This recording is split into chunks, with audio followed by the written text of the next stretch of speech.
Soyons les bienvenus en ce lieu pour ce nouveau culte.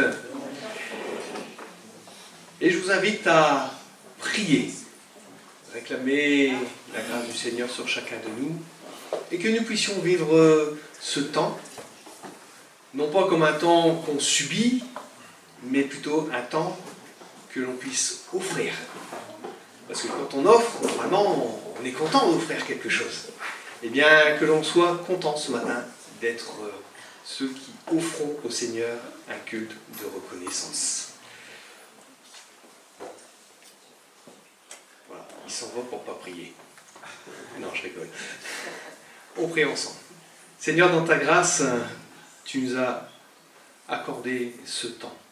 Tu nous as aussi accordé cette nouvelle journée, même si elle est ensoleillée, même s'il y avait dû avoir de la pluie. Ce que nous voulons ce matin, c'est te louer, t'adorer, être reconnaissant pour ce que tu nous as accordé tout au long de cette semaine. Et en premier, ta présence, et aussi ton appui, ton soutien. Même dans les difficultés, ça a pu être le cas pour quelques-uns.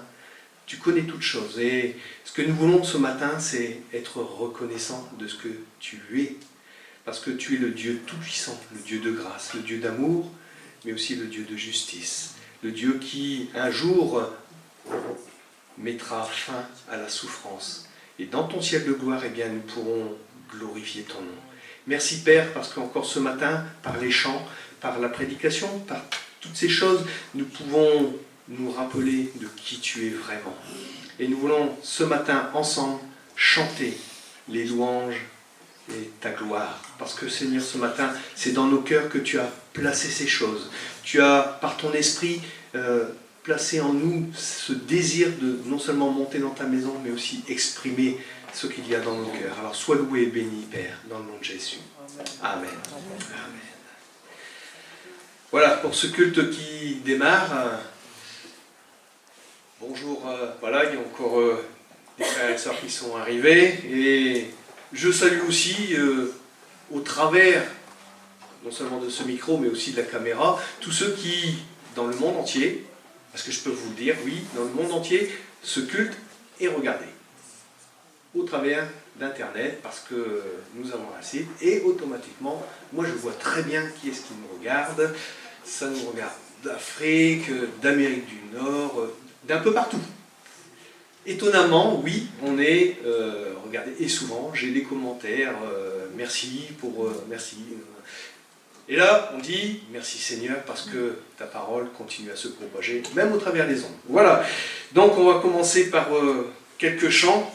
Et ce premier que j'ai choisi pour ce matin, c'est « En ton nom ».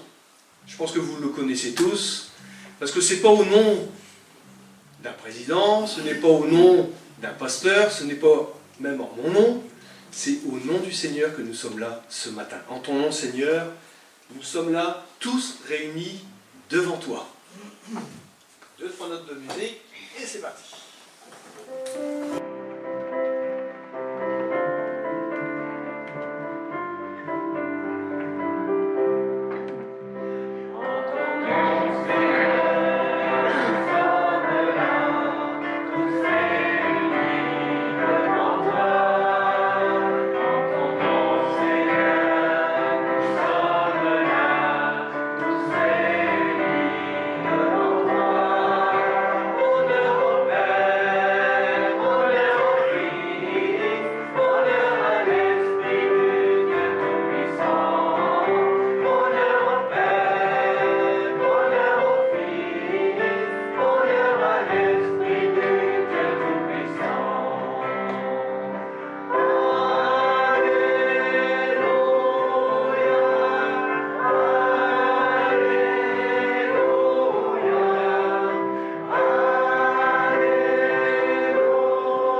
Un autre chant. Hop, hop, hop, hop. Voilà. Merci. Hein. Sans électricité, ça marche pas très fort. Hein. Ou alors, il faut que je monte le son.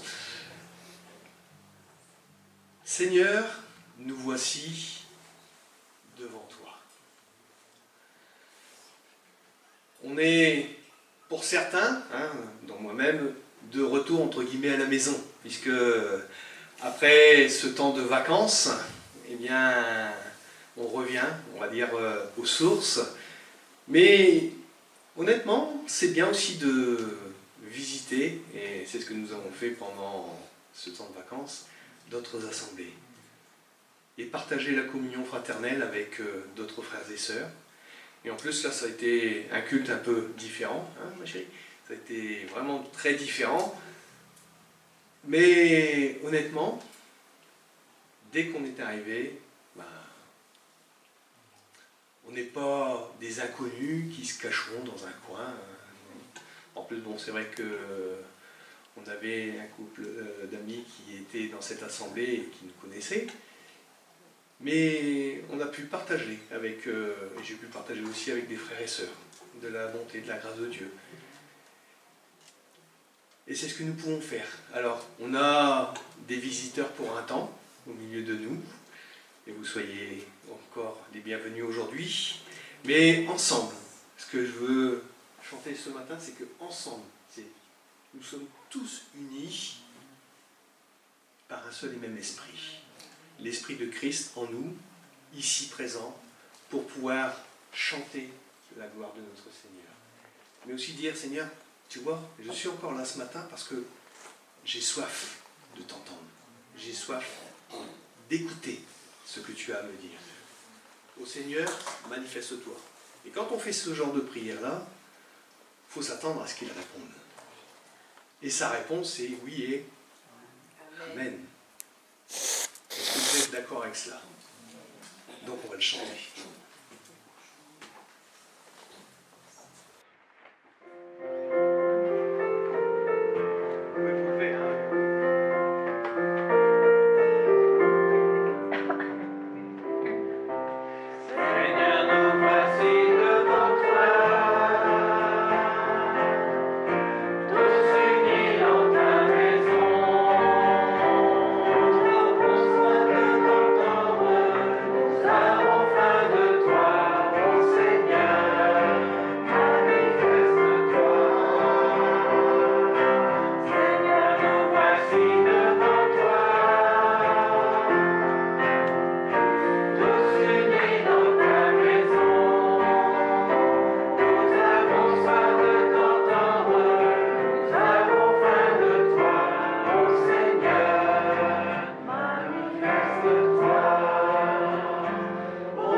Ce troisième chœur qui nous dit « Qui donc dans le ciel ?»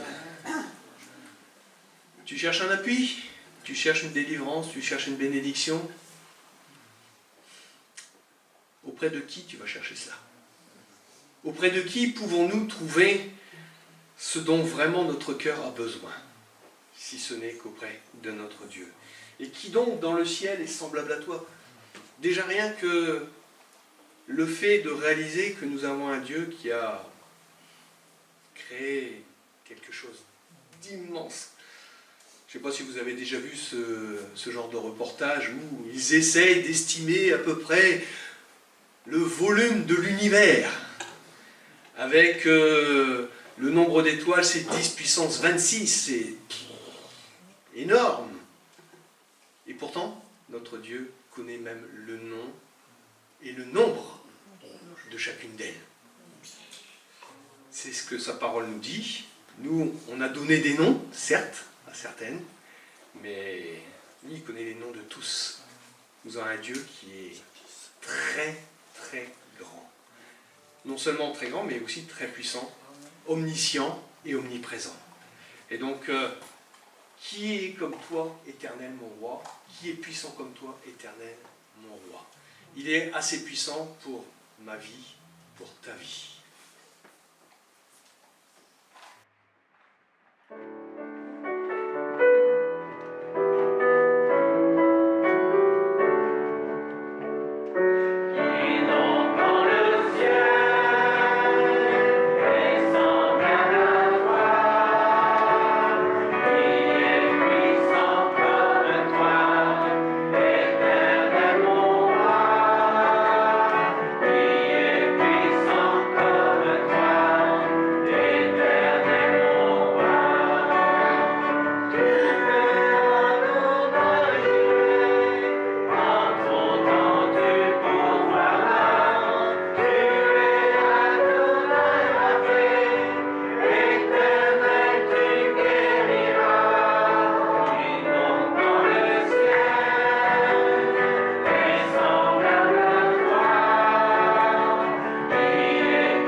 Qui est comme notre Seigneur?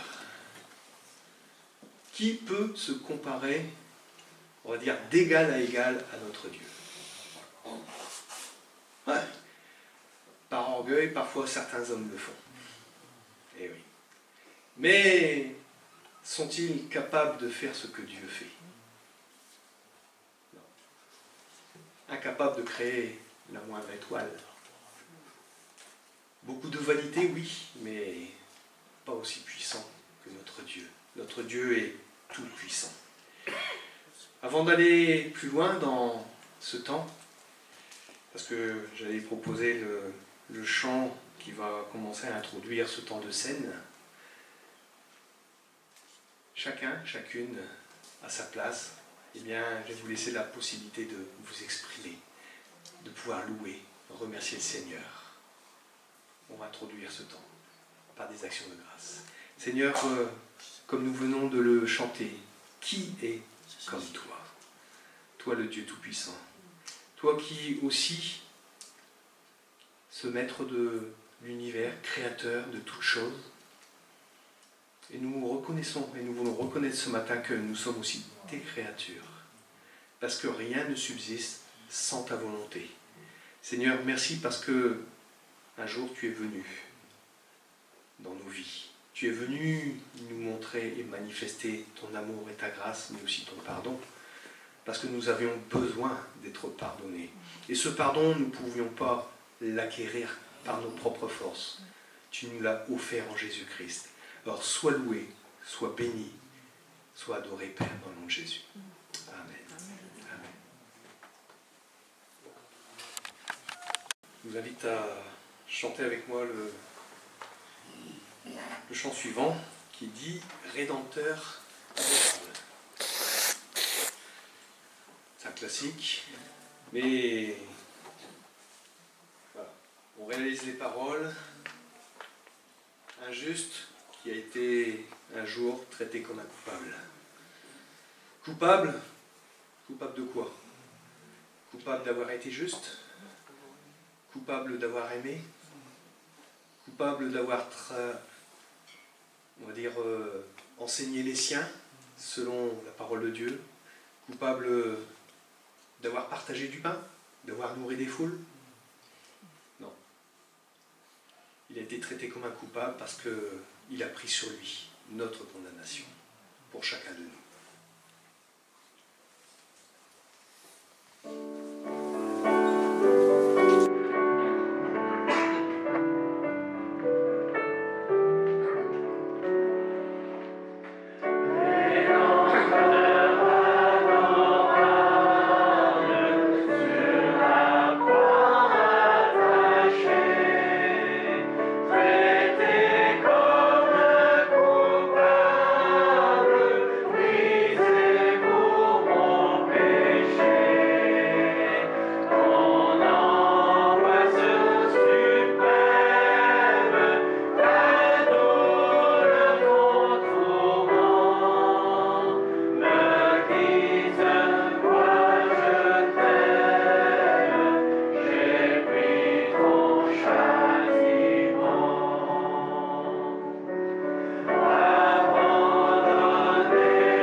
Voilà, son amour qui est inconditionnel et qui est parfait et qui est sans limite, eh bien, encore aujourd'hui, nous réclame chacun en particulier.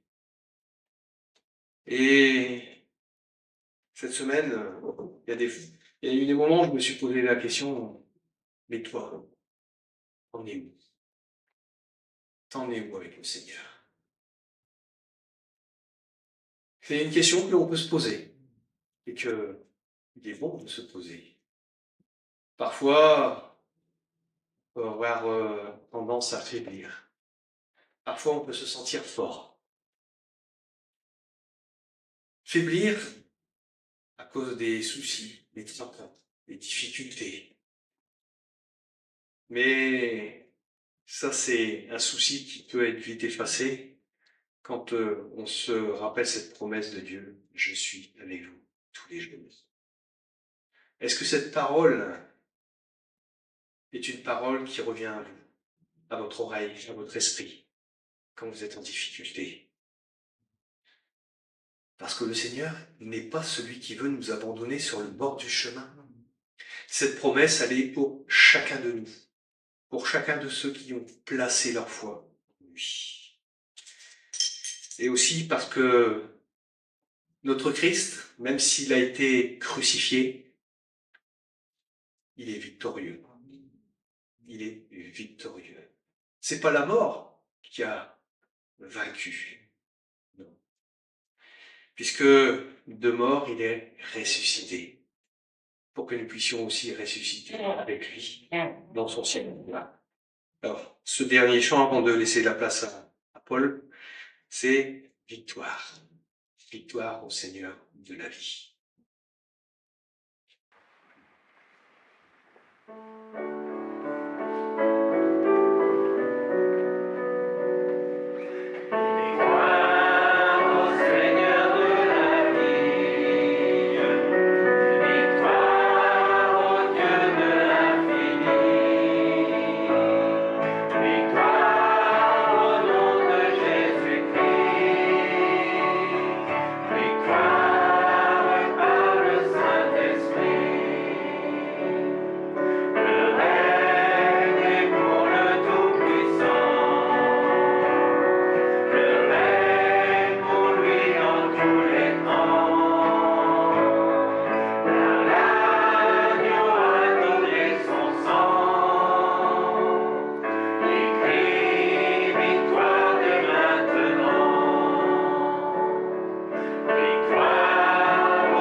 Nous célébrons en effet la victoire de notre Dieu en ce dimanche, ce premier jour de la semaine, le jour qui célèbre la résurrection de notre Seigneur, après ce moment d'intense souffrance et ce moment où il a pris sur lui notre misère, tout notre péché.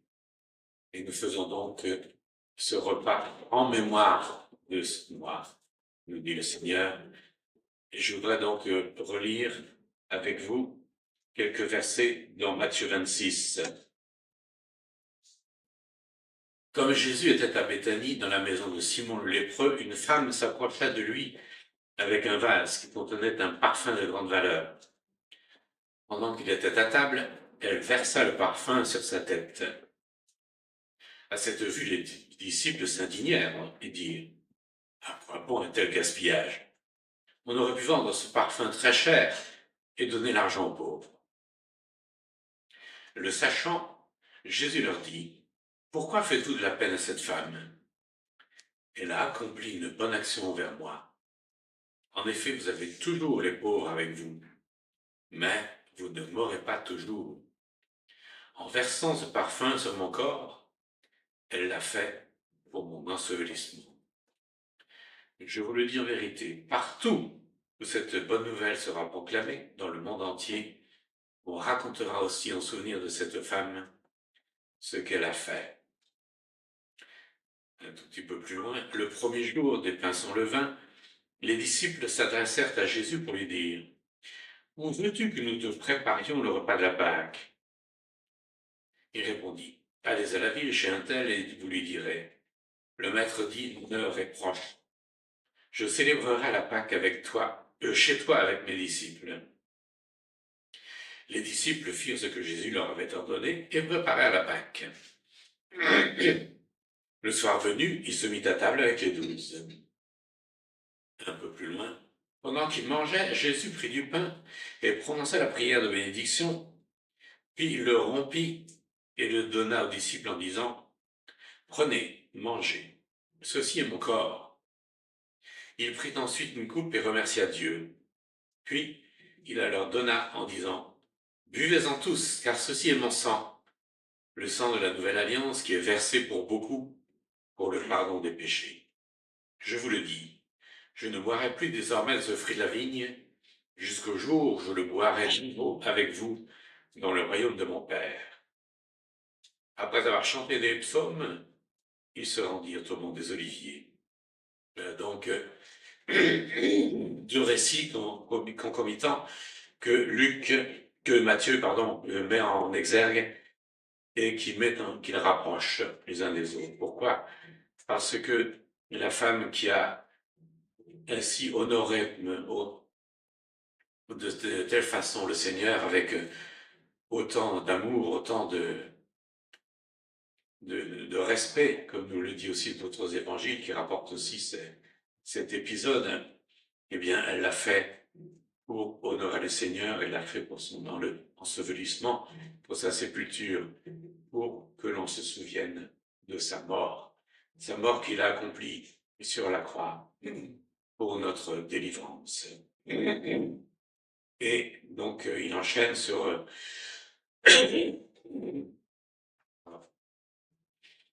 la suite du récit, où les disciples donc préparent la Pâque dans cette chambre qui a été toute préparée pour cela. Et là donc, le Seigneur en profite avec les éléments de Pâque juive. Il donc instaure ce repas qui nous rappelle ce que le Seigneur a fait.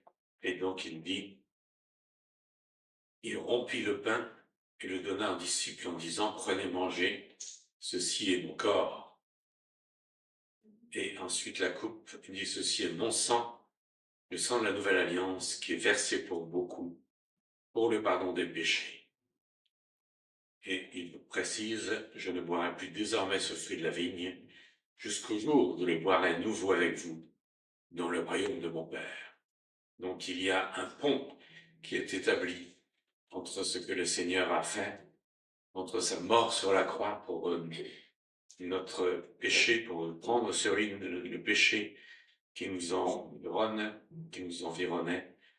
et donc ce jour où nous serons avec lui pour toujours dans le royaume de son Père.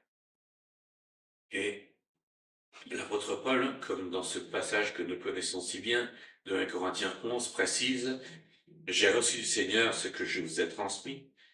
Le Seigneur Jésus, la nuit où il a été arrêté, a pris du pain, et après avoir remercié Dieu, il l'a rompu et a dit « Ceci est mon corps, qui est rompu pour vous. Faites ceci en souvenir de moi. » De même, après le repas, il prit la coupe, et il a dit « Cette coupe est la nouvelle alliance en mon sang. Faites ceci en souvenir de moi toutes les fois que vous en boirez. En effet, toutes les fois que vous mangez ce pain et que vous buvez cette coupe, vous annoncez la mort du Seigneur jusqu'à ce qu'il vienne. » Et c'est donc bien la mort du Seigneur que nous rappelons. Ce verset attire notre attention sur l'expression « en mémoire de moi ». En participant à la scène, nous nous souvenons du Seigneur comme il nous l'a demandé. Il ne s'agit pas de Christ tel qu'il est maintenant, glorifié dans le ciel, Le contempler aujourd'hui dans la gloire n'est pas se souvenir de lui. Non. En prenant ici la scène, nous nous souvenons de Jésus sur la croix, de son sang versé, de son corps meurtri. Donc pas d'un corps glorifié. Nous prenons ce repas sur la terre, mais par grâce, nous sommes déjà unis à Christ dans la gloire. Ressuscités avec lui, nous regardons ce qui s'est passé autrefois à la croix. Nous contemplons cette œuvre d'amour qui nous a donné une place au ciel. Et nous buvons aussi la coupe en nous souvenant du Seigneur Jésus, de son sang répandu. La scène nous parle d'un Christ mort, mais il est vivant maintenant. Nous nous souvenons de lui, de son œuvre à la croix. Nous pensons à la valeur de son sacrifice et à sa personne, et cela nous attache à lui. L'apôtre Paul montre aussi ensuite qui est celui qui a donné sa vie. C'est le Seigneur qui est mort. Il est impossible de trouver une association de mots plus frappante et plus significative. Le Seigneur mort. Que de vérités sont cachées dans ces mots.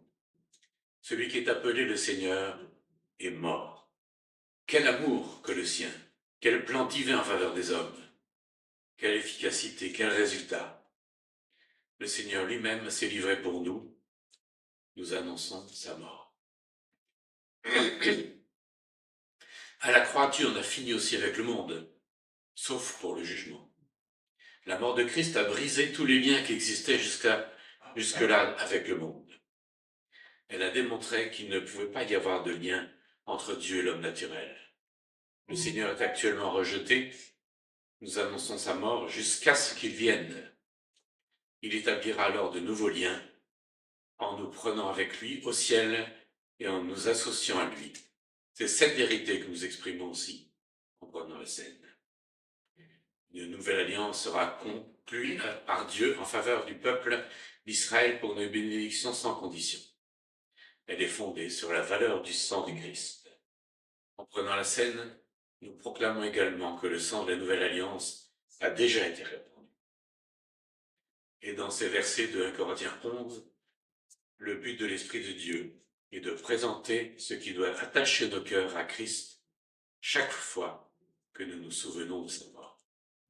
Mais en effet, notre Père, nous sommes confondus devant ton amour, mais nous voulons nous souvenir de ta mort sur la croix, de toute ton œuvre que tu as accomplie, de cette place que tu as prise, toi qui étais auprès de ton Père et qui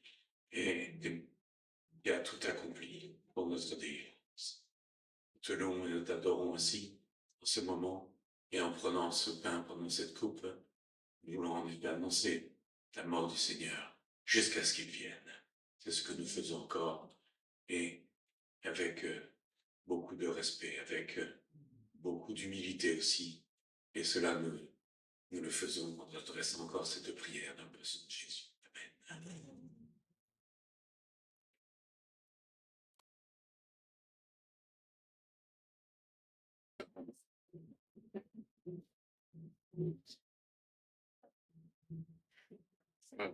Je suis aussi content de vous retrouver après cette période de break, de vacances. J'espère que ça a été bienfaisant pour chacun, chacune. Alors, c'est pas tout à fait fini. Je pense notamment à nos jeunes et à nos enfants qui ont une petite semaine pour de répit. Pour d'autres, il y en a plusieurs qui vont reprendre demain. Et puis, une petite pensée émue pour nos retraités qui n'ont plus le droit au congé payé.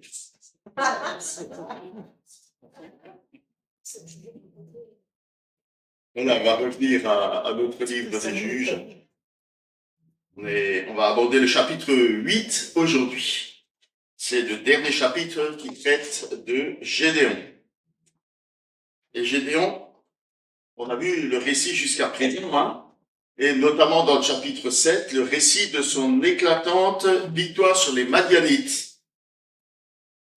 Gédéon, issu de la plus petite famille, de la plus petite tribu d'Israël, accompagné seulement de 300 hommes, des hommes armés d'un corps, d'une cruche et d'une torche. Mais fort de la promesse de Dieu, Gédéon va mettre en déroute une armée innombrable, l'armée des Madianites et de leurs alliés. Et on a constaté que Gédéon se montre remarquable dans son obéissance, dans sa stratégie, dans sa confiance en Dieu. Alors la suite du récit va nous réserver quelques surprises. Et ces surprises sont telles que ce récit divise les commentateurs. Donc, grosso modo, il y a deux camps. Ceux qui voient en Gédéon un héros exemplaire jusqu'au bout pour tous, et ceux qui voient en lui un héros perfectible, un homme avec ses imperfections et ses défauts. Moi, j'ai choisi mon camp, vous avez peut-être le vôtre. En tout cas, je voudrais quand même, avant d'aborder ce passage, nous rappeler que nous avions constaté que le peuple d'Israël est engagé dans une spirale de déclin et que de nouveaux problèmes ne manquent pas d'apparaître. Et puis, nous avions aussi souligné que le récit de Gédéon marque une espèce de charnière au milieu du livre. Et donc, il n'est pas étonnant de voir que des failles, des faiblesses commencent à apparaître, même parmi les juges. Gédéon qui a su gérer sa faiblesse en s'appuyant sur la parole de l'Éternel va montrer des lacunes dans sa gestion du succès. Ces erreurs vont entraîner le peuple à se remettre à pécher contre Dieu de son vivant, ce qui ne s'était jamais produit avec les juges précédents. Le récit nous dit toujours que, voilà, pendant la période du juge, le peuple a été fidèle et que c'est seulement après le décès du juge qu'ils sont retournés vers la désobéissance. Alors, le succès a ses dangers, et c'est peut-être le titre de cette prédication, les dangers du succès. Je vous invite à faire la lecture de ce chapitre 8, et si quelqu'un veut bien le faire, j'en serai reconnaissant. Les hommes d'Éphraïm dirent à Gédéon: Pourquoi as-tu agi de cette manière envers nous? Pourquoi ne nous as-tu pas appelés en renfort quand tu es parti combattre les Madianites? Et il le fait violemment à partir. Gédéon leur répondit: Qu'ai-je fait en comparaison de vous? Le grappillage d'Éphraïm a été plus productif que toute la vendange de la famille d'Abiézer. Après tout, c'est à vous que Dieu a livré les chefs Madianites, Oreb et Zéhéry. Qu'ai-je pu faire en comparaison avec vous? Ces paroles apaisèrent leur colère. Lorsqu'il atteignit le Jourdain, Gédéon le traversa avec les 300 hommes qui l'accompagnaient. Malgré leur fatigue, ils continuaient à poursuivre l'ennemi. Arrivé à la ville de Sukkot, Gédéon dit à ses habitants: Donnez, je vous prie, des miches de pain aux hommes qui m'accompagnent, car ils sont épuisés et je suis à la poursuite des deux rois madianites, Zéba et Salmouna.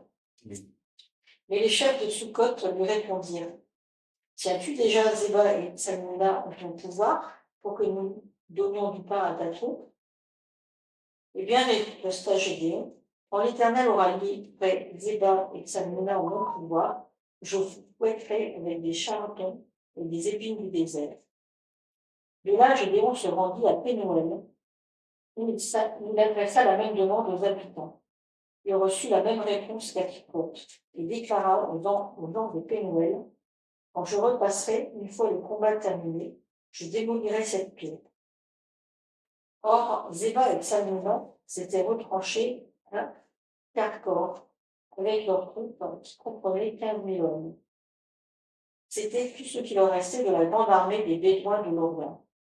En effet, 120 000 soldats étaient déjà tombés.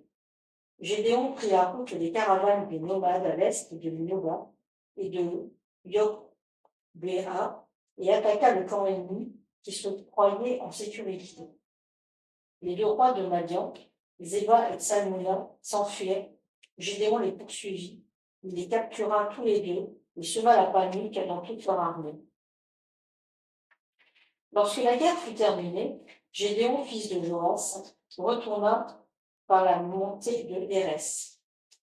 Il mit la main sur un jeune homme de Tsukot qui questionna et qui lui inscrivit les noms des 77 chefs et responsables de Sukkot. Gédéon alla trouver les habitants de Sukkot et leur dit: Rappelez-vous comment vous m'avez insulté en disant: Tiens-tu déjà Zéba et Tsalmuna en ton pouvoir pour que nous soyons obligés de donner du pain à tes gens fatigués? Eh bien, les voilà. Alors ils saisirent les responsables de la ville et les firent fouetter à coups de charbon et d'épines du désert.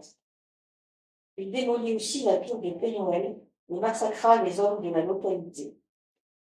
Puis il demanda à Zéba et Tsalmuna: Comment étaient les hommes que vous avez tués au taverne? Ils te ressemblaient, répondirent-ils. Ils avaient les pores d'un fils de roi. C'étaient mes frères, les fils de ma propre mère, s'écria Gédéon. Par le Dieu vivant, je jure que si vous les aviez épargnés, je ne vous tuerai pas non plus. Puis il ordonna à son fils aîné, Yéter: Viens tuer.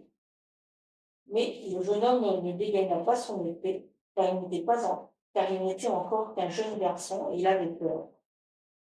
Zéba et Tsalmuna dirent alors à Gédéon: Frappe-nous donc toi-même, car c'est la tâche d'un homme fort. Alors Gédéon tua Zéba et Tsalmuna. Puis il prit les ornements en forme de croissant qui pendaient au cou de leurs chameaux. Après cela, les hommes d'Israël dirent à Gédéon: Règne sur nous, puisque tu nous as délivrés des Madianites. Ton fils puis ton petit-fils te succéderont. Gédéon leur répondit: Non, je ne régnerai pas sur vous, et mon fils ne vous gouvernera pas non plus. C'est l'Éternel qui régnera sur vous. Puis il ajouta: J'aurai cependant une demande à vous faire. Donnez-moi chacun une boucle d'oreille en or prise sur votre butin. Les ennemis portaient en effet des boucles d'or car ils étaient ismaélites. Très volontiers, lui répondirent-ils.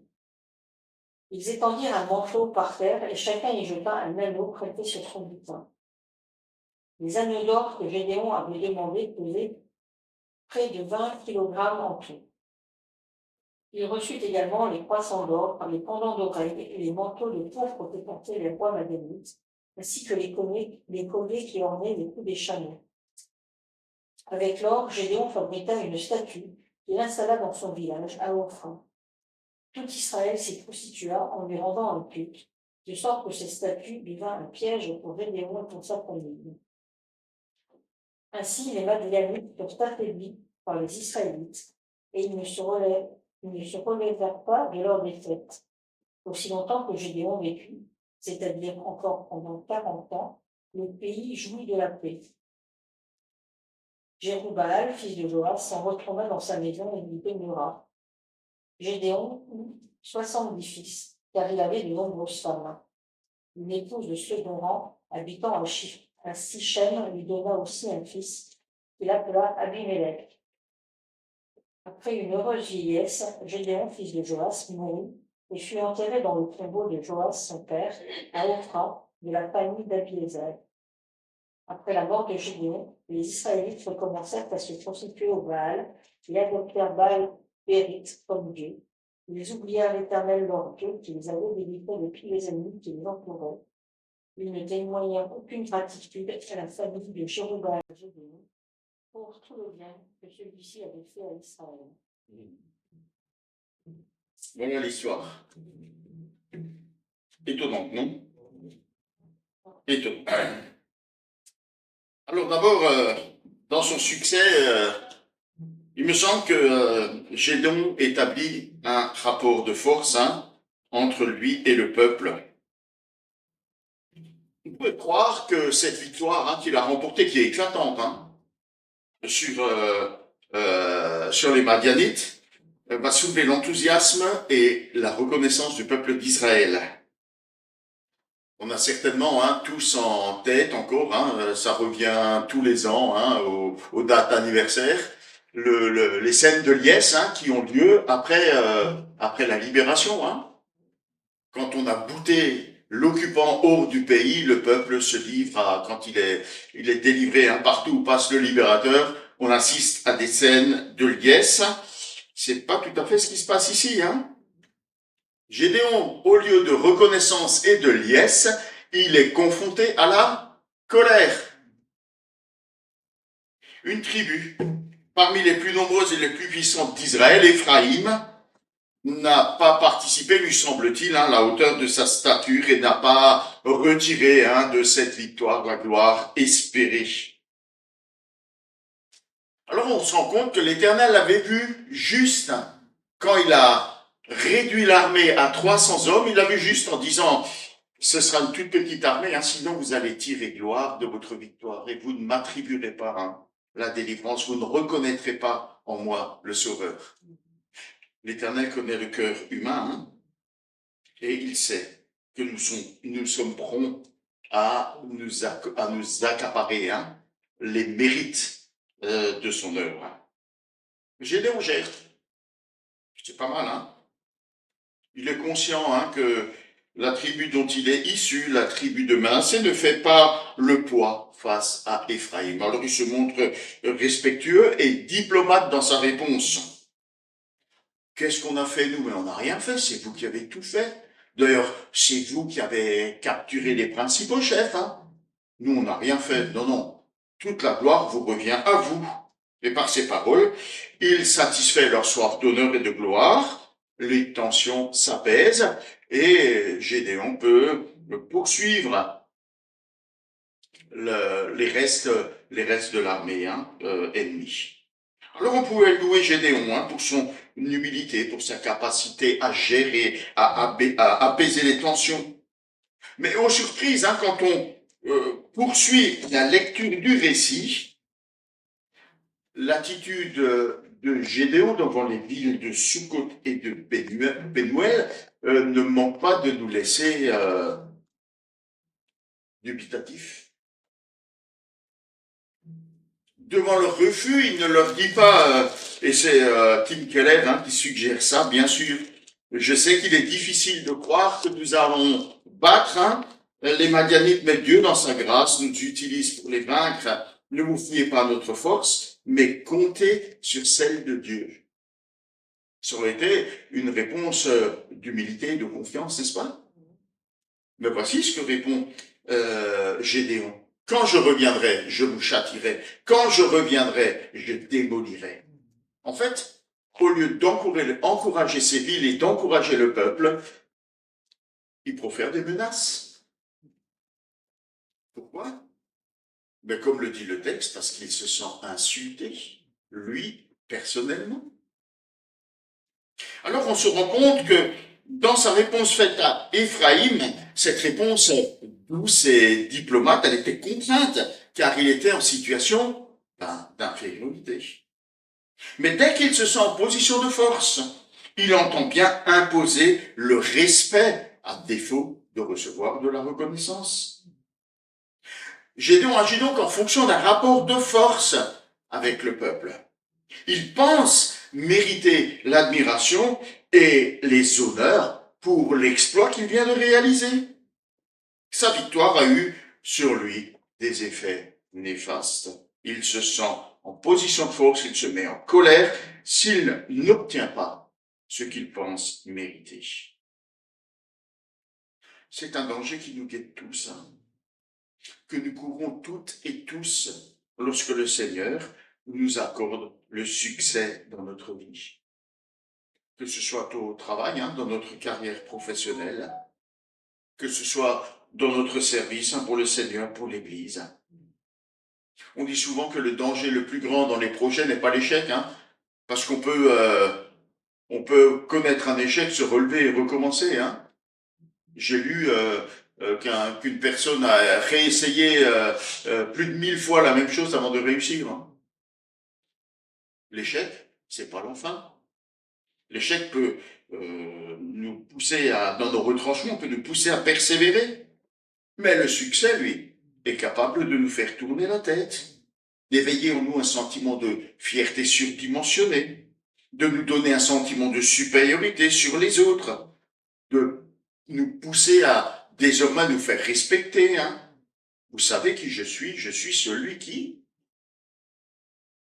après la victoire, ça me fait penser hein, à ce qui s'est passé. Je parlais de choses guerrières, là, hein, durant la Deuxième Guerre mondiale. Hein. Les Allemands, pardon, ça ne sort pas dans l'ordre.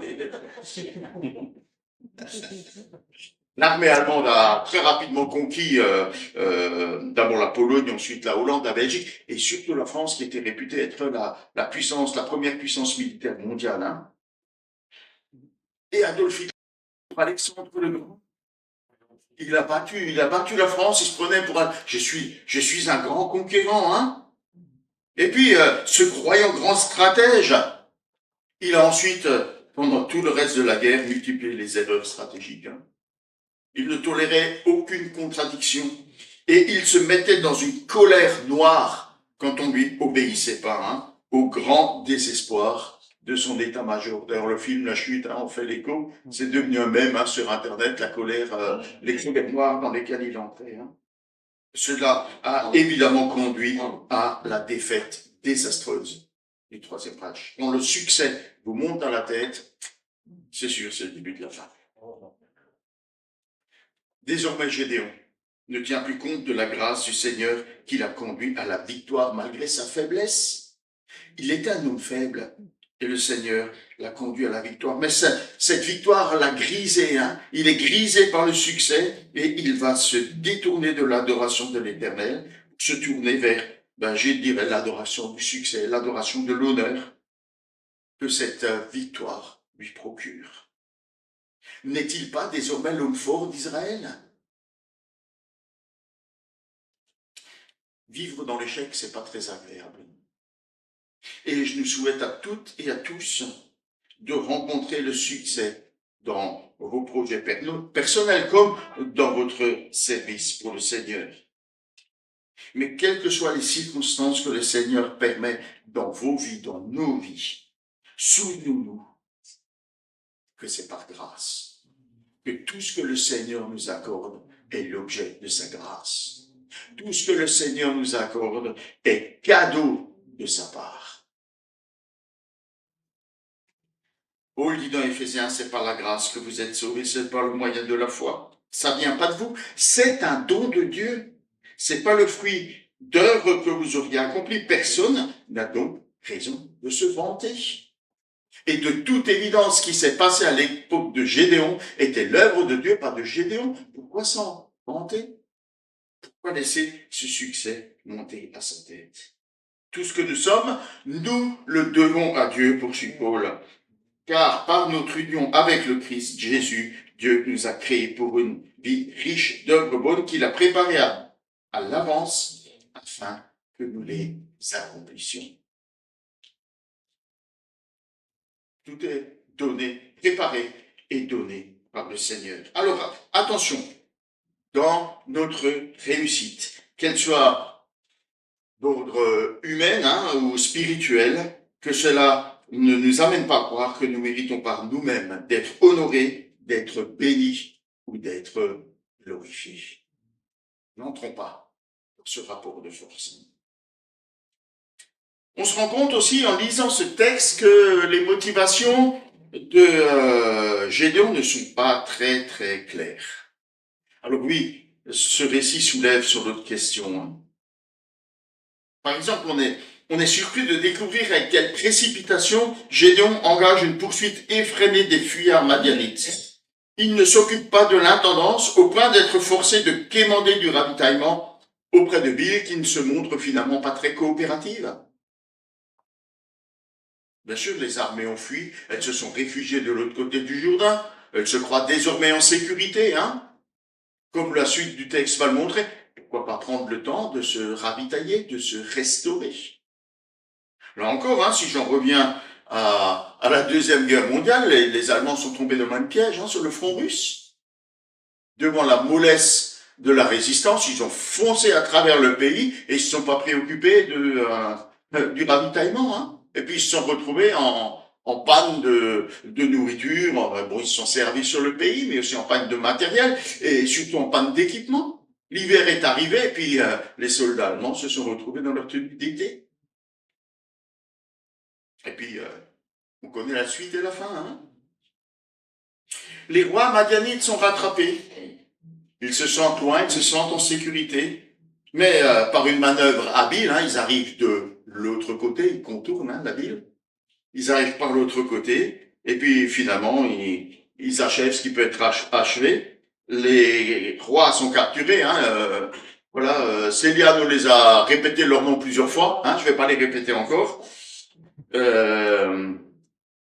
Et donc, il les ramène en Israël. Et la question se pose, mais pourquoi il a besoin de les ramener en Israël? Il les a rattrapés, puisqu'il veut les faire mourir. Pourquoi ne pas les faire mourir sur place? Hein? Pourquoi s'encombrer de ces deux prisonniers? Mais le texte nous dévoile pourquoi Gédéon s'est lancé dans cette poursuite. La vérité, c'est qu'il était animé par un désir de vengeance. En fait, ces rois avaient fait mourir des membres de sa famille, ses frères. Et c'est donc pas par désir de libération du pays qu'il s'est précipité à leur poursuite, mais par un désir de vengeance personnelle. En fait, c'est personnel. C'est ni pour le peuple, ni pour Dieu. Je poursuis des projets personnels et des projets de vengeance. D'ailleurs, il tente d'humilier ces rois hein, par une mort déshonorante. Je vais les faire mourir par la main de mon fils, qui sera déshonorant pour eux. Hein. Mais de toute évidence, hein, ce fils, tout en étant son aîné, semble être jeune et peu aguerri. Finalement, il est contraint de les exécuter lui-même. C'est aussi cet esprit de vengeance qui le pousse à s'acharner sur ces deux villes qui ont refusé l'aide nécessaire lors de la poursuite. Vous m'avez insulté, leur dit-il. Il ne peut tolérer leur manque de respect. C'est pourquoi il se montre contre ces deux villes. Hein. Il se livre à cette démonstration de puissance sanglante. On voit que les motivations de Gédéon changent. D'abord, obéissant à Dieu, humblement dans la faiblesse. Il se transforme en vengeur redoutable dans la poursuite de ses motivations personnelles de vengeance et de recherche d'honneur. Quand on s'engage dans la vie, quand on appartient au Seigneur, quand on s'engage dans la vie, dans sa carrière professionnelle, dans ses projets de vie, hein, quels qu'ils soient, associatifs et autres, lorsqu'on s'engage dans le service pour l'Église, on doit s'assurer d'avoir des motivations claires dans notre engagement. Si nos motivations ne sont pas claires, si nos motivations ne sont pas pures, soyez certains que ça va tourner mal. Soyez certains qu'à un moment ou à un autre, ces motivations vont prendre le dessus et nous détourner de ce qui est juste, de ce qui est droit, de ce qui est conforme à la volonté du Seigneur. Enfin, Gédéon, il montre un certain appétit, une certaine soif pour le pouvoir et notamment pour le règne. Gédéon installe son autorité, son pouvoir, mais tout en subtilité. Le peuple le voit faire et ne s'y trompe pas. Alors il lui propose, écoute, deviens notre roi. Et puis, il propose non seulement de l'installer comme roi, mais aussi d'installer sa dynastie. Ton fils régnera sur nous et ton petit-fils régnera sur nous. Vous serez à la tête du pays. Vous étiez tout petit, mais vous méritez d'être les rois de notre peuple. Oh, vous savez, le peuple n'agit pas par reconnaissance. Ne croyez pas que le peuple se dit oh là, ce Gédéon, il a remporté une grande victoire, conduit par le Seigneur. On veut vraiment être à l'écoute du Seigneur, à travers de lui, on va lui demander de nous diriger. Non, pas du tout. Le raisonnement du peuple, c'est que s'il y a un roi sur Israël pour régner, ce ne sera plus Dieu qui régnera directement sur eux. C'est exactement ce qui va se produire. Quelque temps plus tard, quand le peuple va venir auprès de Samuel pour lui dire « Te voilà devenu âgé, tes fils ne suivent pas tes traces, maintenant établis sur nous un roi pour qu'il nous dirige comme cela se fait dans toutes les autres nations. » Cette demande d'établir sur eux un roi pour les diriger déplut à Samuel et il prie à l'Éternel. L'Éternel lui répondit « Écoute ce peuple et accepte toutes leurs demandes. En effet, c'est pas toi qu'ils rejettent, c'est moi. Ils ne veulent plus que je règne sur eux. Ils agissent à ton égard comme ils n'ont cessé d'agir envers moi depuis le jour où je les ai fait sortir d'Égypte jusqu'à aujourd'hui. Ils m'ont abandonné pour rendre un culte à d'autres dieux. » C'est pas parce qu'ils aiment Gédéon, hein. C'est parce qu'ils veulent plus dépendre de Dieu. Alors, la réponse de Gédéon, elle paraît tellement respectueuse de l'Éternel, hein. Elle paraît tellement spirituelle. Non, non, non, non, non. Je ne régnerai pas sur vous, hein, et mes enfants non plus ne régneront pas sur vous. C'est l'Éternel qui régnera sur vous. Alors les paroles sont belles, mais les actions qui suivent vont totalement les démentir. D'abord, Gédéon va se mettre à agir exactement comme s'il était devenu le souverain, le roi d'Israël. Il exige une part de butin en échange des services rendus à la nation. C'est comme ça qu'agit un roi, hein. Quand il revient de campagne, la plus grosse part du butin, c'est pour lui, et puis le reste, c'est pour le peuple. Et puis, il va s'enrichir considérablement. Quand on voit tout ce qu'il va accumuler, il va s'enrichir considérablement. Il va prendre de nombreuses épouses, hein. Il va se constituer un harem. Ça aussi, hein, c'est une prérogative de souverain, de roi.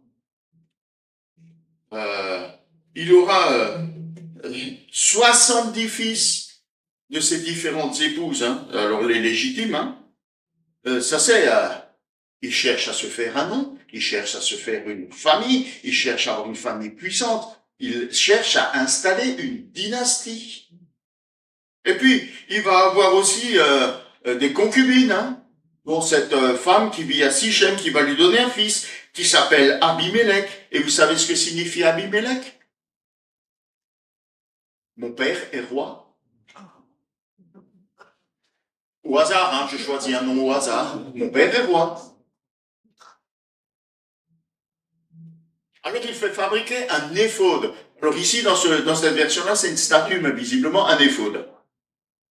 Qu'il place dans sa ville, à Ophra, avec l'or, hein, qu'il a demandé que tout le monde lui donne avec, hein, voilà. Alors un éphod n'est pas une idole. L'éphod, c'est un vêtement sacerdotal, ou autrement dit, un vêtement pour les prêtres, et notamment il était porté par le souverain sacrificateur. C'est lui qui portait l'éphod. Sur cet éphod, il y avait un certain nombre de choses, hein. Dans le pectoral, il y avait des choses inscrites. Et ce que contenait notamment cet éphod, c'est l'Urim et le Tumim. Et vous savez à quoi servait cet Urim et Tumim? On ne sait pas ce que c'était, hein, mais on sait que ça existait. Et on sait qu'il était utilisé pour connaître la volonté et les décisions de Dieu, notamment dans les cas difficiles de justice. On allait auprès du souverain sacrificateur et on consultait l'Urim et le Tumim. Et au travers de cela, Dieu donnait ses sentences, Dieu faisait connaître sa volonté. Alors avec cet éphod, Gédéon, il détourne tout simplement le peuple d'Israël du lieu saint qui est installé à Silo pour l'attirer à lui, auprès de lui, à Ophra. Ce n'est plus l'Éternel qui rend la justice en Israël, c'est Gédéon. Vous savez, ce Gédéon qui a déclaré « c'est l'Éternel qui régnera sur vous », mais il agit exactement à l'opposé de ces déclarations. Et évidemment, cet éphod, comme le dit le texte, va devenir un objet de prostitution. Autrement dit, quand le texte biblique parle de prostitution, ça veut dire que le peuple se détourne de l'Éternel, ou qu'il ne lui rend pas un culte de manière qui lui soit agréable, qui soit conforme à ses directives et à ses commandements.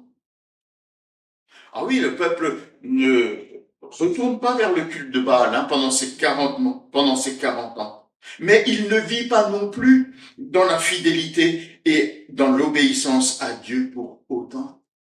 Tout ça, c'est très subtil, hein. Tout ça, c'est très subtil. Vous savez, on est en danger d'agir de la même manière.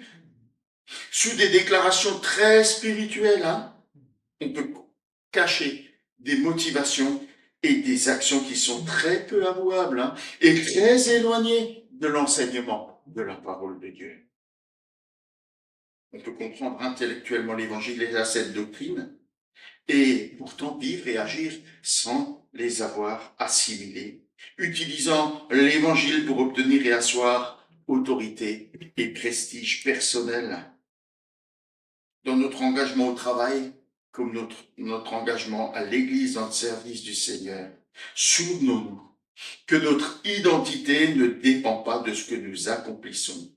Notre identité dépend de ce que Jésus, notre Sauveur, Jésus, notre Seigneur, a accompli pour nous. Et le texte de l'Évangile est clair. Hein? Il nous a donné le droit, le pouvoir d'être appelés enfants de Dieu. Et si on poursuit la lecture, on voit que avec lui, nous vivrons dans l'éternité. Avec lui, nous régnerons. Avec lui, il partagera sa gloire avec nous. On n'a pas besoin de rechercher de petites glorioles terrestres, hein, pour se donner du contenu et de l'importance. Quel bonheur, hein, d'avoir, nous, un sauveur qui n'a pas agi comme Gédéon, qui n'a pas agi de cette manière, qui n'a pas cédé à la tentation du pouvoir et de l'honneur personnel. Quand Pierre a dégainé l'épée dans le jardin, hein, et qu'il a abîmé l'oreille, hein, du serviteur, Jésus a dit, mais range ton épée, tu ne crois pas que je pourrais demander 12 légions d'anges? J'ai une puissance incroyable à ma disposition, mais je n'ai pas besoin de ça. C'est pas pour ça que je suis venu. Il a rejeté la tentation que le diable plaçait devant lui. Hein. Ah, si tu te prosternes, moi je te donne pouvoir sur toutes les nations. Il a refusé de changer de motivation. Il est venu accomplir la volonté du Père. Et jusqu'au bout, il a persévéré. Il est resté en toutes circonstances fidèle au Père qu'il a envoyé vers nous, acceptant d'être rejeté, acceptant d'être méprisé, acceptant d'être battu, acceptant d'être crucifié, acceptant d'être mis à mort pour nous. Jésus-Christ est le seul sauveur juste. Jésus-Christ est le seul sauveur parfait. Il est digne d'être le seul Seigneur, le seul auquel nous soumettions notre vie. Il est le seul exemple digne d'être suivi à cause de l'humilité, à cause de son intégrité. C'est pourquoi l'apôtre Paul nous exhorte, tendez à vivre ainsi entre vous, car c'est ce qui convient quand on est uni à Jésus-Christ. Lui qui, dès l'origine, était de condition divine, ne chercha pas à profiter de l'égalité avec Dieu, mais il s'est dépouillé lui-même. Il a pris la condition du serviteur. Il se rendit semblable aux hommes en tout point, et tout en lui montrait qu'il était bien un homme. Il s'abaissa lui-même en devenant obéissant jusqu'à subir la mort de la croix. C'est pourquoi Dieu l'a élevé à la plus haute place et lui a donné le nom qui est au-dessus de tout nom, pour qu'au nom de Jésus, tout être s'agenouille dans les cieux, sur la terre et jusque sous la terre, et que chacun déclare « Jésus-Christ est Seigneur, à la gloire de Dieu le Père. » Amen. Que nous sachions suivre cet exemple et attendre l'heure de la gloire qui s'ouvrira lorsque Jésus-Christ reviendra. Je voudrais vous inviter à chanter ce chant « Reçois ma vie ». C'est le chant, c'est le chant surpris d'un jour. « Reçois ma vie ».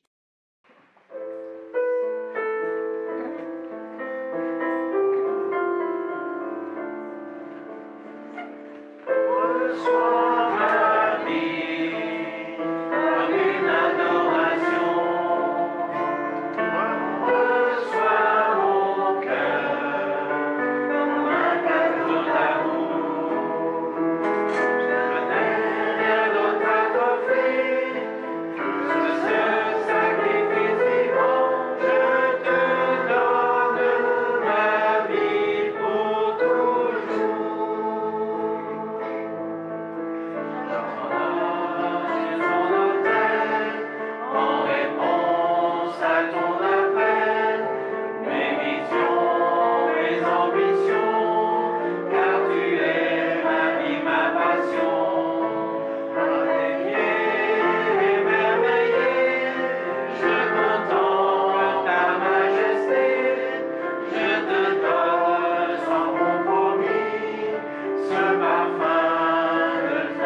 avant, un petit peu,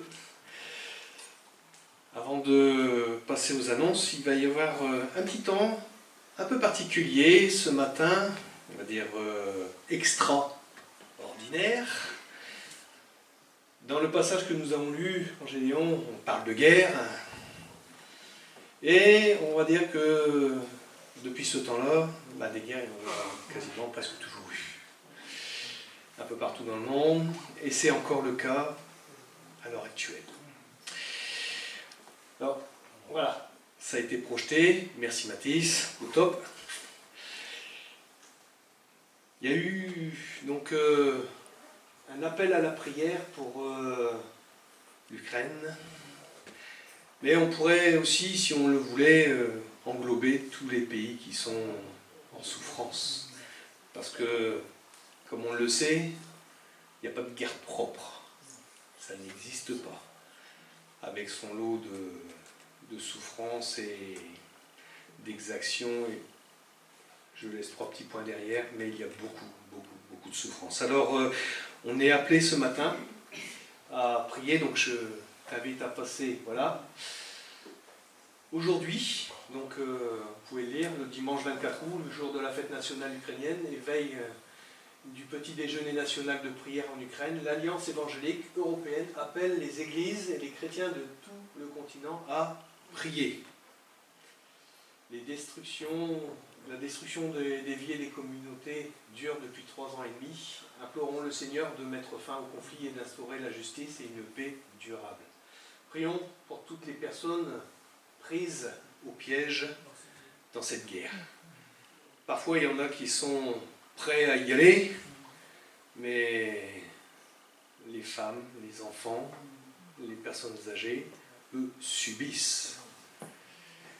Et donc, dans ce contexte, on va dire, de difficultés et de souffrance, eh bien, il va y avoir plusieurs slides qui vont s'afficher et nous allons les lire, mais aussi prier. Alors, à chaque, entre guillemets, partie, je demanderai à un courageux dans la prière d'élever sa voix pour demander, intercéder auprès du Seigneur. Car lui seul est capable de changer les choses. Alors, prions pour, en premier, les hommes politiques. Seigneur, tant d'hommes politiques semblent tenir l'avenir de l'Ukraine entre leurs mains, mais tu es présent dans toutes leurs conversations. Nous demandons d'œuvrer pour le développement de la paix, de la justice et de la restauration, et de perturber le mal. C'est-à-dire de ramener tout ce qui est mauvais à un sentiment plutôt de fraternité. Je veux simplement me rappeler de ce jour où, même pendant la guerre 14-18, il y a eu un temps où, le 24 décembre, l'armée française et l'armée allemande a fait un temps de pause pour célébrer Noël. Ils croyaient dans le même Dieu, et pourtant ils se tapaient dessus. Mais, à l'écoute d'un chant,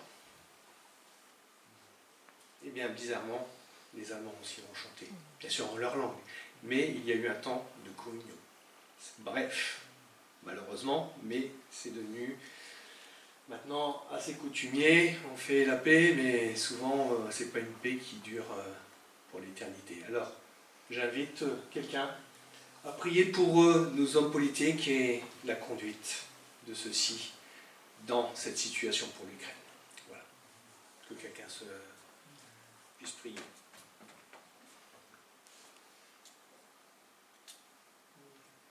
Seigneur, tu nous as montré dans le message aujourd'hui combien les bonnes volontés peuvent être détournées par la volonté du gain, par le pouvoir, par d'autres choses. Et Seigneur, nous présentons ce matin les hommes politiques d'abord de notre pays.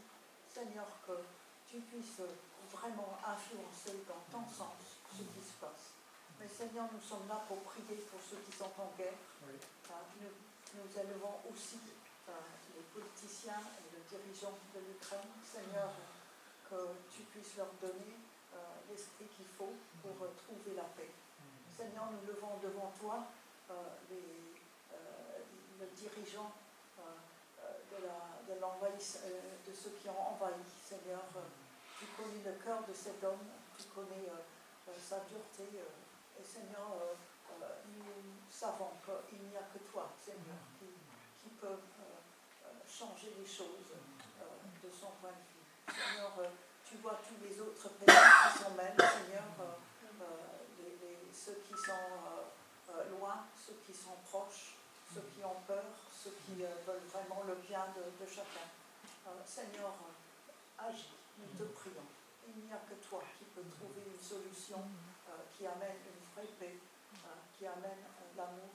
Seigneur, nous ne voyons pas comment, mais toi tu as une solution. Tu peux, malgré eux, utiliser les politiciens, les hommes, pour faire ta volonté. Et Seigneur, nous te soumettons cette crise aujourd'hui. Amen. Amen. Slide suivante. Prions pour aussi les responsables, les bergers. Prions pour tous les chrétiens qui exercent leur ministère en Ukraine, parce qu'il y a des chrétiens. Faisant rayonner ta lumière, ton espoir et ta guérison en ton nom. Nous prions en particulier pour ceux qui se trouvent dans l'Ukraine occupée, où ils sont particulièrement visés par les autorités russes. Protège-les et renouvelle leurs ressources spirituelles, émotionnelles, physiques et pratiques. Merci de faire du Conseil des Églises protestantes évangéliques un organisme solide et que tu utilises pour apporter l'espoir, encourage-les et fortifie-les. Voilà. Quand le berger est frappé, bien, le troupeau souvent est dispersé. Alors prions pour que justement tous ceux qui ont responsabilité et tâches de berger puissent être gardés, préservés, encouragés, fortifiés. Une autre personne, un frère et une sœur.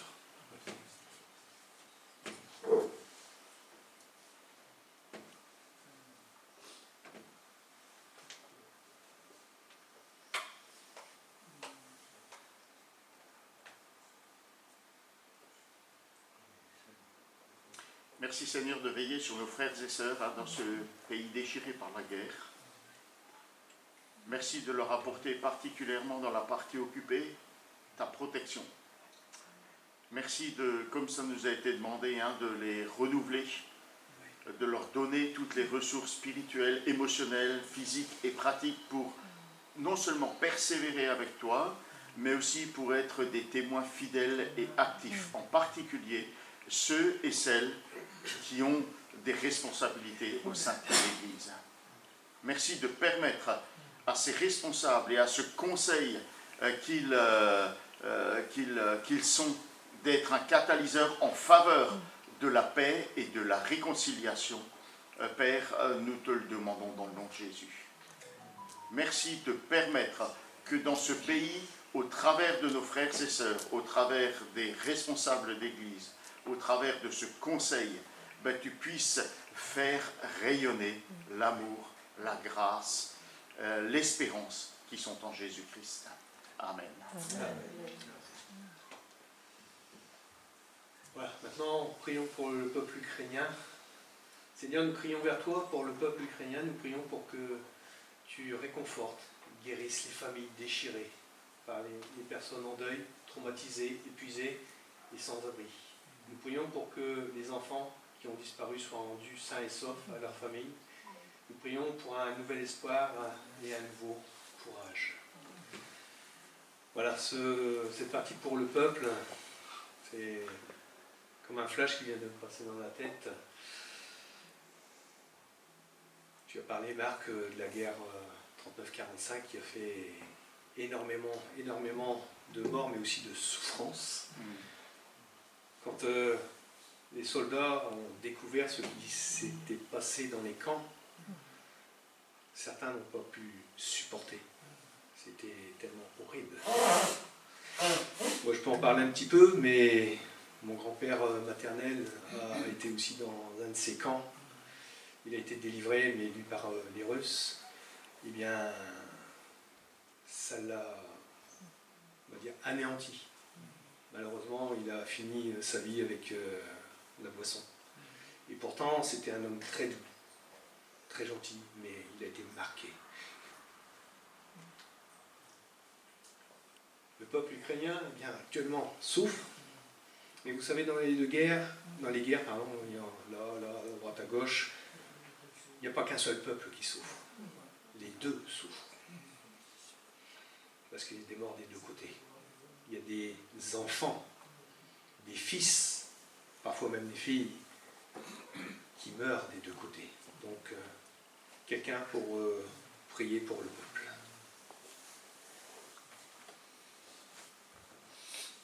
Mais notre Père, combien nous pouvons en effet te remettre toutes ces souffrances qui nous sont ici présentées. Nous pensons à tous les tiens qui sont dans ces pays en guerre et que tu veuilles ainsi consoler, que tu veuilles ainsi panser les plaies. Et tu connais toutes choses, tu sais aussi pourquoi toutes choses arrivent et c'est toi qui peux guérir. Nous pouvons ainsi te confier tout cela et que tu veuilles aussi apaiser et que ces exactions puissent s'arrêter aussi. Nous voulons te remettre ainsi non seulement l'Ukraine, mais aussi tous ces pays en guerre que nous aimons te remettre. Parce que toi, tu connais la solution et que tu veuilles ainsi apaiser et guérir. Nous te le demandons encore dans le précieux nom de notre Seigneur Sauveur Jésus. Amen. Amen. Merci Paul. La slide suivante. Voilà. Qui sont les artisans de paix? En règle générale, ce sont les chrétiens. Tous ceux qui annoncent la bonne nouvelle, parce qu'un jour, Dieu est venu sur cette terre pour faire la paix, pour instaurer la paix avec l'homme, au travers de son Fils. Un jour, la paix régnera. Et là, on peut dire Amen. Mais ça, je ne pense pas que ça sera ici, pas sur terre, de façon parfaite. Un jour, la paix régnera. Seigneur, nous prions pour que ce jour arrive bientôt. Nous prions pour que tu suscites ceux dont la mission sera d'établir et garantir la paix et d'aider l'Ukraine à se reconstruire. Alors, une paix, elle peut être, on va dire, de forme et d'écrit. Mais ce que Dieu veut, c'est que dans leur cœur, de ces gens, ce soit la paix. La paix avec Dieu, la paix avec l'assurance du salut. C'est surtout cette paix-là que Dieu veut instaurer dans le cœur de ce peuple. Alors, prions pour ces artisans de paix qui œuvrent encore aujourd'hui, malgré les souffrances, malgré tout ce qui peut s'y passer. Quelqu'un d'autre pour prendre la prière.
Slide suivante, donc vous pouvez lire le petit déjeuner national de prière du 25 août. Merci Père pour les hommes politiques et les leaders chrétiens, dont beaucoup viennent de l'étranger. Donc là, je laisse entre parenthèses, se réuniront pour prier et se tourner vers toi, seuls pour obtenir la paix et la justice. Nous nous joignons à eux dans la prière, Seigneur. Nous comptons sur ta main puissante pour répondre à toutes ces prières. L'ancienne question résonne dans notre esprit.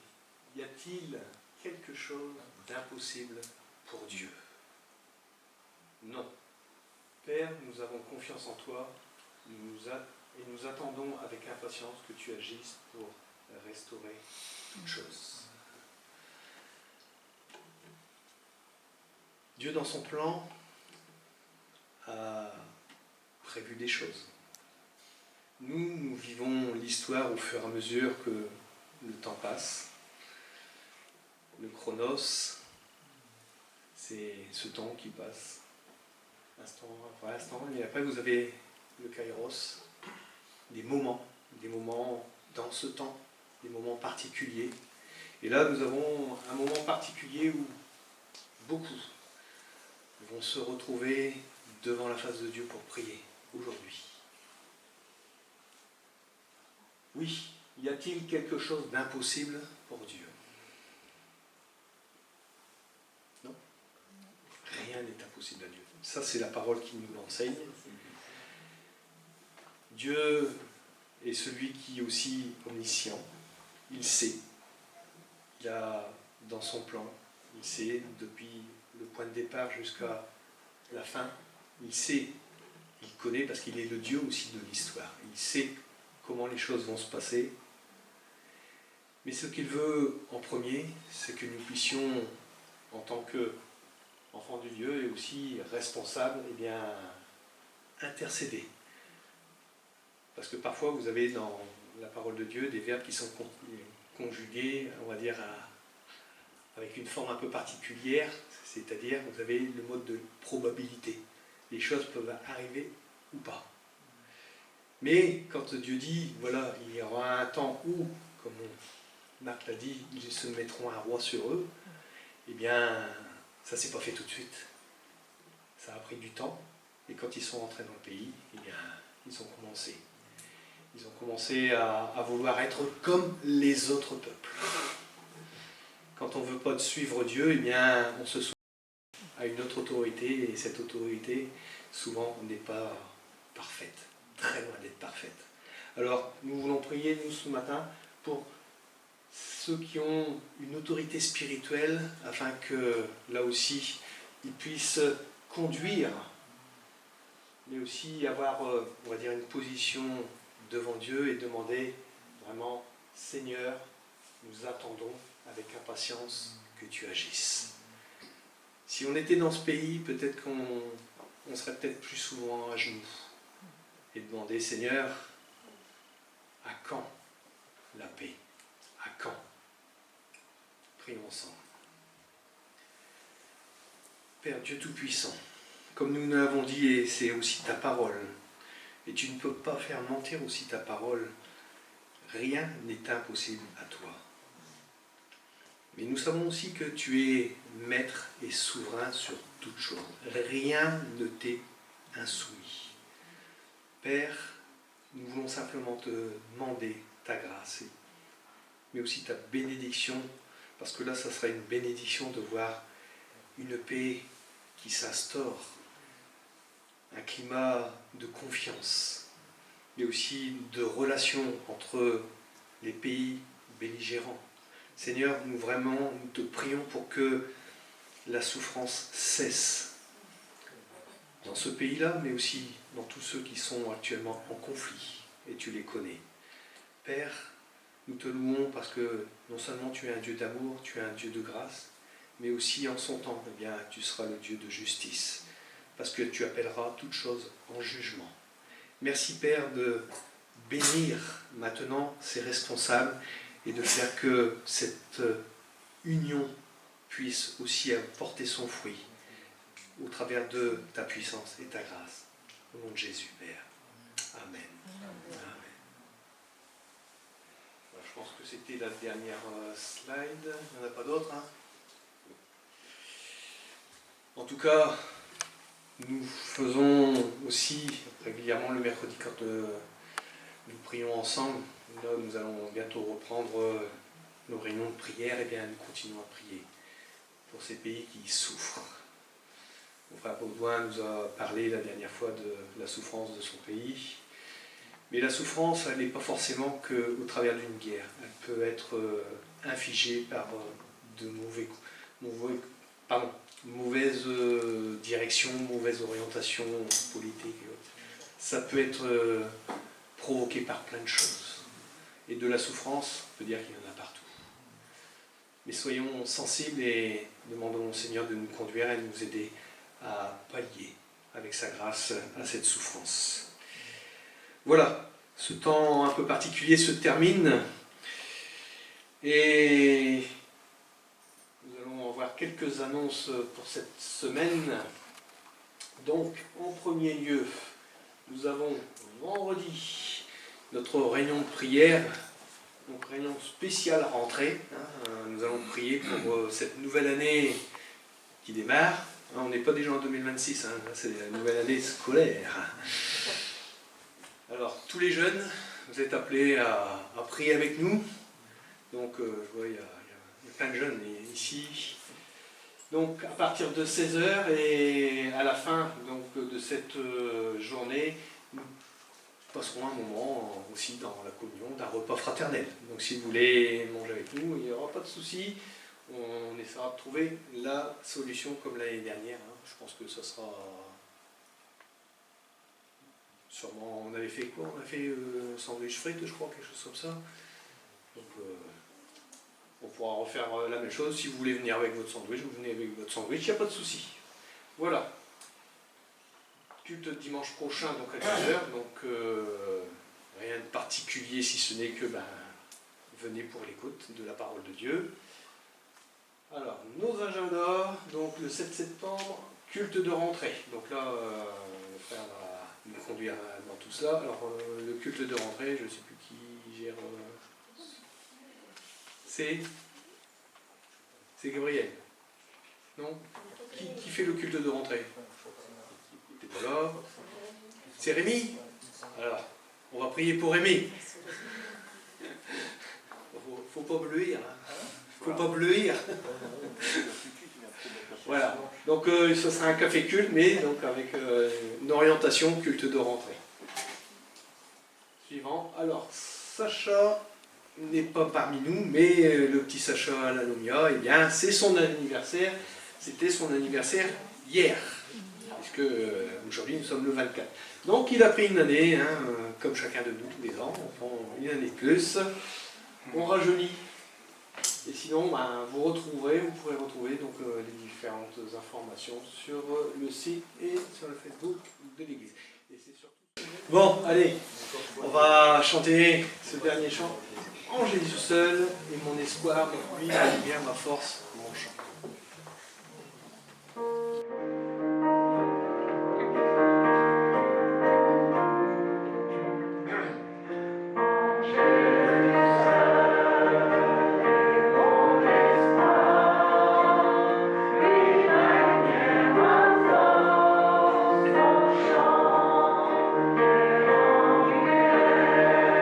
Solide en bas, même dans l'orage de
cette semaine. Oui, Bernard? Tu veux donner des nouvelles de Bernard? Ah, bah, bonne semaine à tous.